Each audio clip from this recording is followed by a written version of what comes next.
সিগারেটের বার্ডসে সবচেয়ে বেশি পয়েন্ট। জাপানে যে মেইন ওয়ার্ল্ড কাপ সেখানে বাংলাদেশকে রিপ্রেজেন্ট করবে। ওরাই জাপান যাচ্ছে বাংলাদেশকে রিপ্রেজেন্ট করার জন্য। ময়লা কুড়িয়ে বিশ্বকাপ আজকের স্টেডিয়ামে এই সদস্যদের নিশ্চয়ই আপনারা দেখেছেন যারা স্টেডিয়ামের গ্যালারি পরিষ্কার করছিলেন, ময়লাগুলো কুড়িয়ে নিচ্ছিলেন এবং সেটি করে তারা বিশ্বকাপে যাবেন, জাপানে যাবেন। তাদের সাথেই কথা বলার চেষ্টা করব। যেমনটা বলছিলাম যে ময়লা কুড়িয়েই বিশ্বকাপ, এই ব্যাপারটা যদি দর্শকদের একটু বলতেন। জাপানে হচ্ছে স্পোগমি নামে একটা গেম ওরা শুরু করে এবং ওইটার ওয়ার্ল্ড কাপ ওরা চালু করে গত 2 বছর আগে এবং ওরা সেকেন্ড টাইমের মতো এবার বিশ্বকাপ আয়োজন করেছে, যেখানে বিশ্বের 33টা দেশের সাথে বাংলাদেশও পার্টিসিপেট করবে। এবং সেই স্পোগমি ওয়ার্ল্ড কাপের যে qualifier tournament, Bangladesh qualifier tournament, এইটার অফিসিয়াল অর্গানাইজার হচ্ছে আমরা ওয়ান ব্যাক ট্রাস্ট থেকে।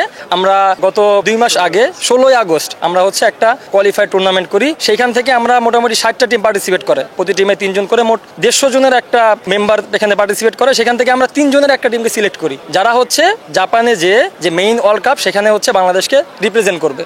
অনেকগুলো ক্যাটাগরি রয়েছে, আপনারা যেই ময়লাগুলো কুড়ান সেখান থেকে ক্যাটাগরি রয়েছে যে এই ময়লাগুলো কুড়লে এত পয়েন্ট বা এত পয়েন্ট আছে। আমি যদি ভুল না করি সিগারেটের খোসা যদি কুড়াই তাহলে হয়তো সব থেকে বেশি পয়েন্ট। সেই ব্যাপারটা যদি একটু বলতেন। ময়লা কুড়ানোই শুধু না, এখন এটা যেহেতু একটা সচেতনতামূলক একটা খেলা, এখন এইখানে মানুষকে বার্তা দিতে হবে যে পরিবেশের জন্য কোন আবর্জনাটা, কোন ট্রাশটা বেশি ক্ষতিকর। লাইক আমরা যদি প্লাস্টিক, বার্নেবল যেগুলো, নন বার্নেবল যেগুলো, সিগারেটের বার্ডসের কথা আপনারা বললেন, এইগুলো হচ্ছে আপনার পরিবেশের জন্য বেশি ক্ষতিকর। এখন যেগুলো বেশি ক্ষতিকর সেগুলো কুড়িয়ে আনতে পারলে সেগুলোতে পয়েন্ট বেশি। এভাবে আলটিমেটলি 5টা ক্যাটাগরিতে ভাগ হয়ে সিগারেটের বার্ডসে সবচেয়ে বেশি পয়েন্ট, দেন হচ্ছে প্লাস্টিক যেটা একদম ডিসপোজ হয় না, পরিবেশের বেশি ক্ষতি করে, এরপর হচ্ছে সেটার পয়েন্ট, দেন হচ্ছে বার্নেবল যেটা সেটার একটা পয়েন্ট, নন বার্নেবল আছে সেটার একটা পয়েন্ট। এইভাবে আমাদের হচ্ছে 5টা ক্যাটাগরির 1 ঘন্টা টাইমে খেলাটা হবে।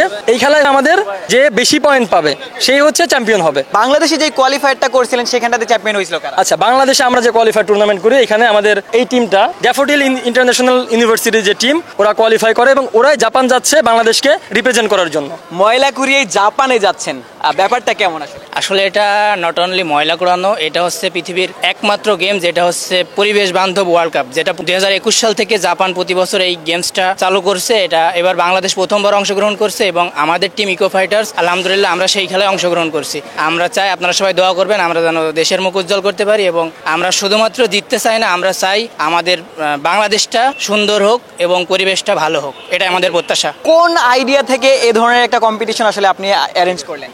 মূলত আসলে আমি পড়াশোনা করি বাইরে, দেশের বাইরে ছিলাম চায়নাতে। তো ওখানে আমি যখন থাকতাম তখন ওদের পরিবেশ এত সুন্দর, সবকিছু ক্লিন, হাইজেনিক। তো মনে হচ্ছে আমরা তো পিছিয়ে কেন, করোনার সময় দেশে চলে আসি। তো তখন আমার একটা ভাবনা ছিল যে আমি যদি আমার দেশে কিছু করতে না পারি তাহলে তো কিছু হয় না। তো ওই জায়গা থেকে আমি ভাবেছিলাম যে আমাদের কিছু করা দরকার। তারপর একটা আইডিয়া মাথায় আসলো যে আমি যদি প্রতিদিন 1 ব্যাগ করে ময়লা আবর্জনা ক্লিন করি, আমি যদি মানুষের শিখাতে পারি এটা, তাহলে একটা সময় আস্তে আস্তে আমাদের জিনিসটা চেঞ্জ হবে। তো আলহামদুলিল্লাহ এখন আমাদের অনেকেই দেখতেছে, আমাদের ওয়ান ব্যাগ ট্রাস্টকে ফলো করতে, অনেকে নিজেদের চেঞ্জ করতেছে। আমরা স্পোগমি লঞ্চ করেছি বাংলাদেশে, যেটা একটা সবচেয়ে ইকো ফ্রেন্ডলি একটা স্পোর্টস, এবং এই খেলার মাধ্যমে পরিবেশ সচেতনতা বাড়ানো যায়, পাশাপাশি হচ্ছে একটা সুস্থ বিনোদন পাওয়া যায়। দর্শক শুনছিলেন, এই আমার সাথে যারা রয়েছেন তারা গোটা বাংলাদেশ থেকে 7টার মতো টিম পার্টিসিপেট করেছিলেন এবং সেখান থেকে পরিবেশ পরিচ্ছন্ন রাখতে পেরে একটা টিম চ্যাম্পিয়ন হয়েছে এবং তারা জাপানে যাচ্ছে এবং সেখানেও বাংলাদেশকে তারা রিপ্রেজেন্ট করবে। আমরা তাদের সাফল্য কামনা করছি। আশিক সারোয়ার, নিউজ 24।